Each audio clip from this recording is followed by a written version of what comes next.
Imagine standing in the heart of a space station, where silence stretches beyond the stars and fear has lived in one woman's heart for decades. Yet in a single moment, with smoke rising, locked doors sealing, and lives hanging by a thread, she must choose whether to hold on to her past or trust a fragile young dragon who may be humanity's only hope. If you are new to the channel, then please subscribe to the channel and like the video and tell us in the comments where are you watching from. Now let's jump into the story. The viewing deck of the transport shuttle curved like a clear ribbon around its hull. From there, the vast stretch of space opened wide, and the Aurora Spindle Station glowed like a crown against the darkness. Silver docking rings rotated slowly, each one catching light and reflecting it across the black canvas. Dozens of shuttles and freighters glided in and out with the grace of swallows, carrying goods, workers, and travelers from distant systems. Miriam Hale pressed her weathered hand against the cool glass and let her eyes follow the dance of ships. She had lived 74 years, long enough to see humanity claim new colonies and learn bitter lessons about survival. But no matter how many times she watched ships rise and fall against the stars, the sight always made her feel small. Beside her stood her granddaughter, Lila, a young xenobiology officer stationed on Aurora Spindle. Lila's uniform was neat, her posture steady, and her face calm with purpose. She carried herself like someone who believed the future could be shaped with science and care. "Gran, this way," Lila said gently. Her voice carried the same note of reassurance she had once used as a child when urging Miriam to come watch her play outside. Miriam turned, her eyes narrowing slightly. She knew what this visit was really about. Lila had hinted at it in her messages. She wanted her grandmother to see something unusual, something that Miriam had feared for years. Miriam had read the old reports about dragons, the wild ones near the Kepler belt. She remembered the shaky news feeds, the headlines that spoke of fire, destruction, and lives lost. People had called it the dragon incident. For Miriam, those words had never faded. They had clung to her heart like shadows. She followed Lila down the long corridor of the station. As they walked, holographic displays glowed along the walls, showing discoveries made during humanity's expansion. A crystalline butterfly fluttered in silent rhythm, its wings glittering with rainbow hues. A worm of silicate shimmered under light, its body built for breaking down ore on mining colonies. And yet, despite the wonder, none of it eased the weight on Miriam's chest. "You work with the safe ones, don't you?" Miriam asked quietly, her voice tinged with doubt. Lila glanced back, her smile soft. "I work with creatures who are learning, Gran, not monsters. And today, I want you to meet one of them." The older woman slowed her steps. She thought of Rowan, her late husband. Years ago, he had been one of the first engineers tasked with designing containment systems for dragons. He had returned home each night with his hands tired and scarred. Those scars never fully healed, even with advanced treatments. Miriam remembered the way he avoided speaking about his work, the guilt that lived in his silence. Her chest tightened. She had loved Rowan, and she carried his memories with care, but his scars reminded her of the risk. The corridor seemed longer than it was. Each step stretched her reluctance. She told herself she would try. She had promised Lila she would keep an open mind. But her fear lingered like smoke after fire. They arrived at the nursery doors. Leela placed her hand on the sensor, and the panels slid open with a quiet hiss. Miriam braced herself for what she expected: heavy bars, reinforced walls, and warning lights. Instead, she found something else entirely. The nursery stretched wide and open, warm light falling from overhead lamps designed to mimic sunlight. The walls were padded with soft materials, the same kind she remembered from playgrounds on Earth where Leela had once played. The air smelled faintly of clean minerals and fresh cloth. In one corner, a small fountain bubbled, releasing a steady stream of mineral-rich water. Toys lay scattered across the padded floor. Blocks that changed color under heat, rings that could withstand fire, and small climbing frames built for creatures still learning balance. Miriam blinked, unsettled. This was not a cage. This was a place built with care. "Where is it?" she asked, her tone clipped. "Probably hiding," Leela replied, walking toward a nest of thermal blankets. "Pippin, little spark, come out. There is someone I want you to meet." The blankets shifted. Miriam stepped back instinctively, her body tense. She had prepared herself for a threatening shape, for claws, for something that looked like the nightmare she carried. Instead, a small head peeked out. It was no larger than a cat's, covered in scales that shimmered from green to gold as it moved. Two large blue eyes blinked slowly and fixed on Leela with clear recognition. Miriam froze. The creature stepped forward, its legs wobbly, its wings still too small for flight. The sound it made was not a growl, but a gentle chirp, high and curious. "This is Pippin," Leela said softly. "He's only 3 months old, rescued from smugglers who tried to sell his egg. By the time he was found, he had already hatched. He was alone and frightened. We brought him here to study and raise safely." Miriam's throat tightened. The story she carried in her mind did not match what stood before her. She had imagined flames, teeth, and danger, but this little creature only blinked at her with quiet interest. Pippin tilted his head, then lowered it slowly, almost like a bow. "He knows we are family," Leela explained. "Hatchlings can read scent and emotional cues. He knows I care for you, so he recognizes you too." Miriam's fingers trembled against her side.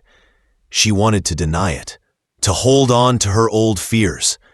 But something about the small bow, about the soft chirp, pulled at her heart. The fountain continued its steady song. The lamps cast warm light. And in that nursery, surrounded by quiet, Miriam realized she was standing at the edge of a moment that could change her forever. She had promised to keep an open mind. Now, face to face with the little spark named Pippin, she felt the first crack in the wall of fear she had carried for too many years. Pippin stepped carefully from the pile of blankets, his small legs moving with the unsteady rhythm of a child learning to walk. His scales shimmered like drops of rain touched by sunlight, green, fading to gold with every breath. His wings, still too short for flight, dragged softly on the padded floor. Miriam Hale sat frozen, her hands clenched on her knees, unsure of what to do. She had prepared herself for sharp teeth, smoke, and fear. Instead, she saw a tiny creature who blinked at her with the curiosity of an innocent child. Pippin chirped, It was not a roar, not a sound of danger, but a simple, light note that filled the warm nursery. He tilted his head and studied Miriam, as if measuring her emotions. Then, to her surprise, he lowered his head in a slow bow. Lila smiled. He's showing respect.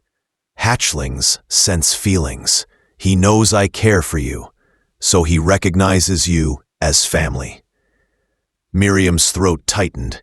She wanted to argue, to remind Lila of old dangers and tragedies, but Pippin's gesture spoke louder than memory.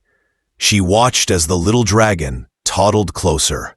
His eyes glowed bright blue, filled not with menace, but with curiosity. Every step looked like an invitation. "May I sit?" Miriam asked quietly, almost to herself. She lowered onto the cushioned bench, her body stiff, but her heart restless. Pippin stopped in front of her and gave another soft chirp. Then he tapped one small claw gently against the bench, mimicking the way Miriam had tapped the shuttle's window earlier. "He copies what he sees," Lila explained. "It is how young dragons learn." Miriam's hand trembled as she stretched it forward. Pippin leaned into the gesture, pressing his warm head under her fingertips. The texture surprised her.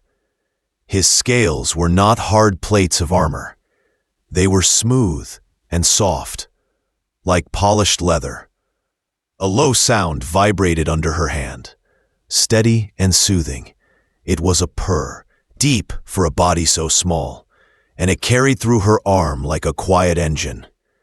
Miriam held her breath as she realized she could feel not one, but 2 heartbeats under the surface. "2?" she whispered. Lila nodded. "Yes, 1 heart for blood flow, 1 for the heat organ, ... It helps adults survive thin atmospheres and long flights." Miriam kept her hands still as Pippin leaned closer, clearly pleased by the touch. The wall she had built inside her chest, the one formed from years of fear, shifted a little. Pippin chirped again, this time glancing toward a small box with glowing lights on the low table. He tapped the floor and looked back at Miriam, then back at the box. "He wants to show you something," Lila said, bringing the box forward. She pressed a few colored pads in a short sequence. "We use this to test problem solving. Watch." Pippin stared at the pattern with intense focus. His tongue flicked out as though tasting the air. He tapped one pad, then another. The first attempt failed. He chirped in annoyance. The second attempt was closer. On the third try, the box clicked open. Inside was a small portion of food cubes. Pippin waited, glancing at Miriam before taking one. He ate slowly, chewing with care, then arranged the empty cups in order of size. When finished, he rearranged them by color. Miriam could not help it. She laughed softly, the sound rusty but real. "He sorts better than some children I taught in school." Lila grinned.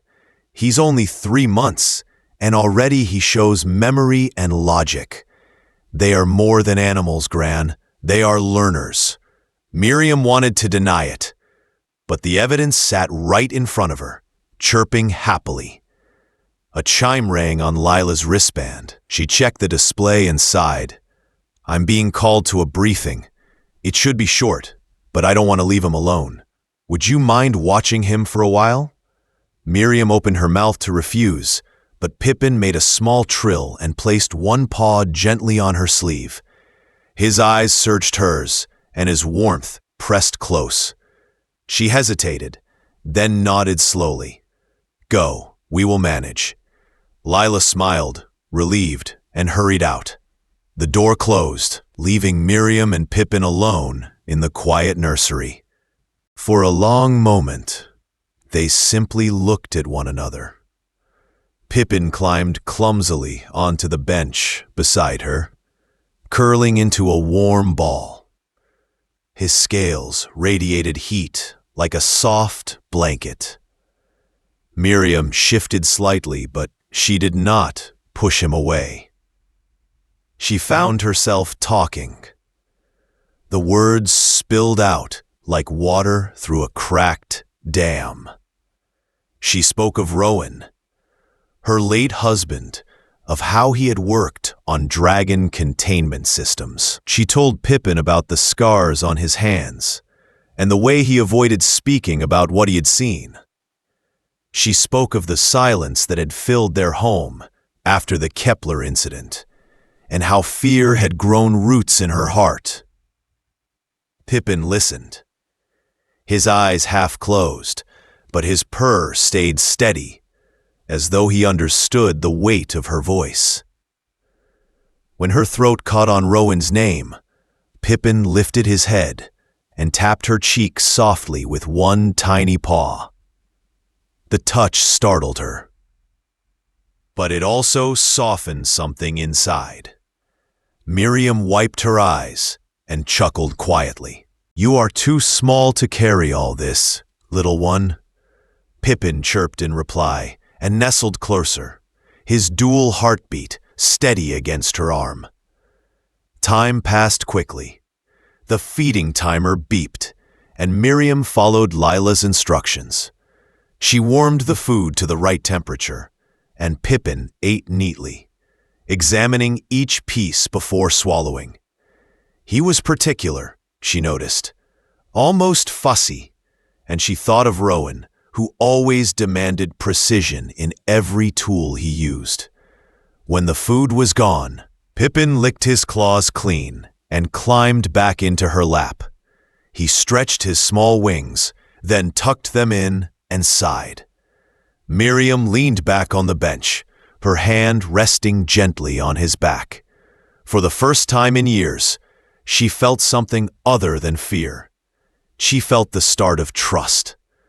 In that quiet nursery, with only the soft hum of heat lamps and the steady sound of water in the fountain, Miriam realized she had crossed a line she never thought she would. She had held a dragon, not a monster, not a nightmare, but a small spark named Pippin. And in his warmth, she found the courage to take the next step. The nursery was quiet, filled only with the soft hum of heat lamps and the low purr of Pippin resting in Miriam's lap. Then the door opened with a sudden hiss, and the peace broke like glass. A tall security officer stepped inside, his face set in a hard line. His hand hovered near the weapon, strapped to his side. His sharp gaze went straight to the dragon curled against Miriam's chest. "Ma'am," he said firmly, "please put the specimen down and step away." Miriam froze. Pippin sensed the change instantly. His purr faltered, his body tensed, and his scales shifted in shade as if mirroring his fear. Miriam's arms tightened protectively around him. "He is no threat," Miriam replied calmly. Though her heart beat faster, "My granddaughter logged me in. I'm simply watching him while she is at a meeting." "Protocol does not allow civilians in restricted zones without clearance," the officer insisted. "Dragons, even young ones, are classified as potentially hazardous." Pippin pressed closer to Miriam, hiding his head beneath her arm. The tiny tremble in his body made her heart ache. "Lieutenant, please," Miriam said. Her voice softened, yet her tone was steady. "Look at him. He weighs less than my handbag. He is frightened, not dangerous." The officer's jaw tightened. He stepped forward, but before the tension could build further, the door slid open again. Lila rushed inside, her cheeks flushed from hurrying. "I'm here," Leela said quickly, "and my grandmother's visit is logged. She is under my supervision." The officer shook his head. "The log does not override safety rules." Before the argument could grow louder, another voice entered, calm but firm. Dr. Adil Bakri, head of xenobiology, walked in. His presence carried quiet authority, and even the officer straightened instinctively. "Lieutenant," Dr. Bakri said, "I appreciate your attention to safety. But here, safety also means avoiding unnecessary fear. This hatchling is under strict study. He has shown no aggressive behavior." The officer hesitated. "Sir, regulations are clear." "Regulations must be guided by facts," Dr. Bakri replied. He gestured toward Pippin, who now peeked nervously out of Miriam's arms. "Observe. He hides, not attacks. He mirrors the emotions around him. That is intelligence, not threat." The officer exhaled slowly, torn between orders and evidence. Finally, he gave a stiff nod. "I will file my report," he said before leaving the room. As the door closed, Pippin relaxed with a soft chirp, pressing his warm head against Miriam's chest. She stroked him gently, murmuring reassurances she hadn't known she was capable of offering. Leela crouched beside her. "I'm so sorry, Gran. I should have expected this." "We were fine," Miriam said quietly. "He only needed calm, and perhaps so did I." Dr. Bakri studied them both with interest. His eyes softened. "Mrs. Hale," he said, "may I offer you an unusual opportunity?" Miriam raised her brows. "At my age, unusual is nothing new." He smiled faintly. "We are beginning a program called Integration Therapy. The idea is simple. Humans and dragons can learn from each other. Their empathy may help people heal from grief, and human patience may help young dragons grow. We need volunteers who can give time and gentle attention. I believe you could be invaluable." Miriam blinked. She thought of Rowan, her late husband, who had worked on cold steel cages meant to hold creatures he never fully understood. She thought of how he came home silent, weighed down by regret.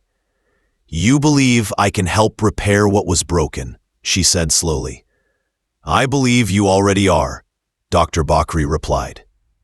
He nodded toward Pippin, who gazed at her with clear devotion. "Look at him. His trust is rare, and it came through you." Miriam looked down at the tiny dragon. His eyes reflected her own reflection, fragile but steady. "What would it require?" she asked carefully. "Daily visits," Dr. Bakri explained. "Observing, recording, interacting, learning to read his behavior while he learns yours. There will be challenges. Some people are not ready to see dragons as more than threats. You may face criticism." Miriam thought of the news feeds she had read, of the voices that shouted fear louder than facts. Then she thought of Pippin's paw resting on her sleeve, of the way he purred when she spoke of Rowan, of how he listened without judgment. "Then let them criticize," she said firmly. "He deserves better than cages and suspicion." Dr. Bakri inclined his head. "Then we will begin tomorrow." The first days of the program were simple. Miriam sat in the nursery, reading aloud from old storybooks while Pippin listened with eager chirps. She practiced commands: come, wait, gentle, and he responded with growing accuracy. Sometimes he stumbled, but he always tried again, his bright eyes shining with determination. On one morning, Miriam arrived with a headache from poor sleep. Pippin sensed her discomfort immediately. Instead of demanding play, he curled quietly beside her, radiating warmth until the tension in her head eased. Miriam whispered, "You knew I needed stillness." The monitors confirmed it. The little dragon's brain activity lit up in ways that showed empathy far beyond instinct. Outside the lab, opinions spread quickly. Some praised the experiment, calling it a sign of progress. Others criticized it harshly, saying it placed humanity at risk. Headlines flickered across station screens. Dragon sympathizers ignore safety, and elder volunteers endangered by hatchlings. Miriam avoided the noise. She cared only for the small creature who greeted her each day with a joyful chirp. One afternoon, as she organized Pippin's toys, she found a cracked digital frame. The screen still worked, and on it was a photo of Rowan at his workstation, blueprints glowing faintly behind him. Miriam caught her breath. Pippin noticed her reaction. He stepped closer, touched the frame with his paw, then touched her hand. He chirped a soft sequence of notes she had not heard before. "What are you telling me?" she whispered. Pippin turned to his toys. Carefully, he arranged them in a circle, mimicking the pattern on the blueprint. Then, with one flick of his tail, he knocked the circle apart, scattering the pieces. He chirped again, this time with satisfaction. Miriam understood. "You mean the cages should be broken?" Pippin chirped once more, bright and certain. She smiled, tears in her eyes. "You are wiser than most of us." In that moment, Miriam knew the path ahead would not be easy. There would be rules, doubts, and strong opposition. But there was also a new path, one built not on fear, but on trust. And she was ready to walk it, with Pippin at her side. The station drill alarm rang out in sharp tones, its echoes running through the corridors like rolling thunder.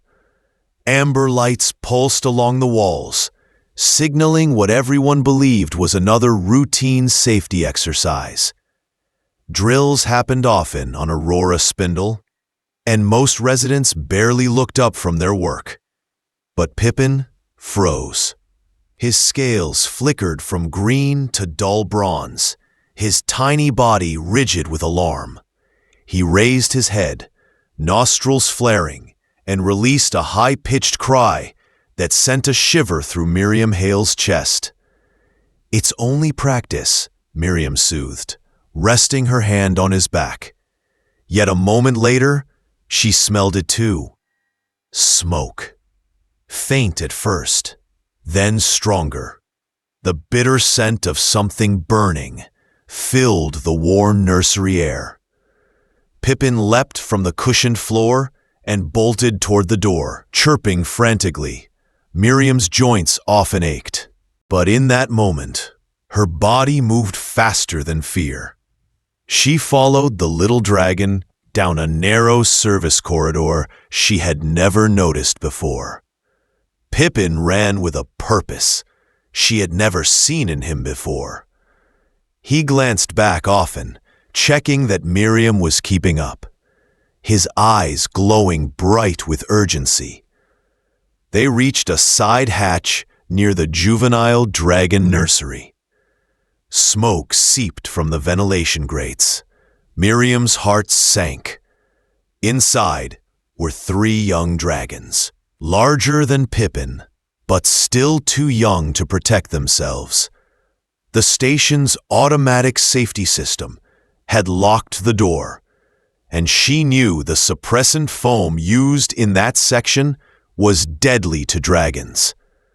"Oh no," she whispered, pressing her hands against the sealed panel.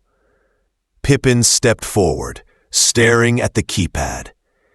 He had solved simple locks before, but this was far more complex.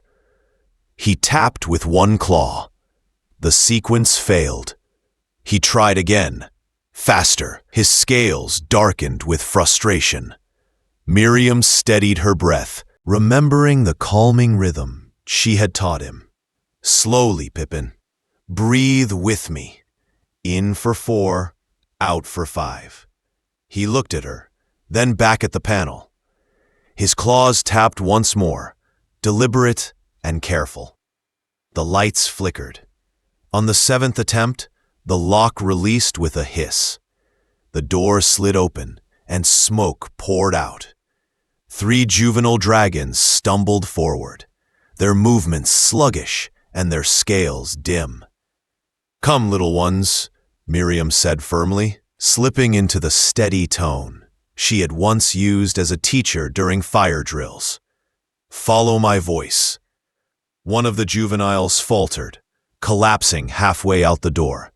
Without hesitation, Miriam slid her shoulder under its weight, straining against her age, but refusing to leave it behind. Pippin moved to the other side, pushing and tugging at the larger dragon's tail with surprising strength. Together, they managed to guide all 3 out. The main corridors were crowded with evacuating residents. Miriam knew panic and fear would rise at the sight of dragons. Instead, she turned toward a maintenance shaft Rowan had once shown her in old schematics. "This way," she said, leading them down the narrow path. Every step felt heavy, but determination kept her moving. At last, they burst into the medical bay, where Dr. Adil Bakri, Lila, and a team of medics were already waiting. "The suppressant system is toxic to them," Miriam gasped.